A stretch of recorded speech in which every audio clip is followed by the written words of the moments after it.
μυστηριώδη φώτα φάνηκαν στον τρούλο της Αγίας Σοφιάς. Φώτα ενός άλλου κόσμου που μυστικός και αοράτος σκέπαζε την ερασμία πόλη, την βασιλεύουσα. Το απόκοσμο φως της χάριτος, η δύναμη και ουσία της ρωμιοσύνης συγκεντρωνόταν στον τρούλο της Αγίας Σοφιάς, που σαν επίγειος ουρανός δέσποζε και αγκάλιαζε τη δοξασμένη Κωνσταντινούπολη στο πέρασμα των αιώνων.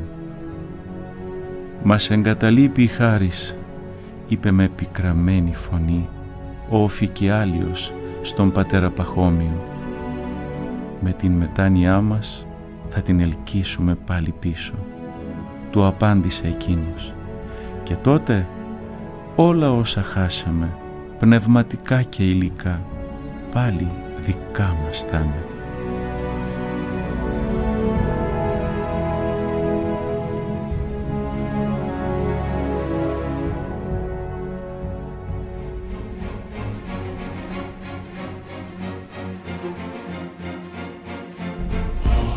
Ένα ταξίδι στο Βυζάντιο με όχημα τη λογοτεχνική σας φαντασία.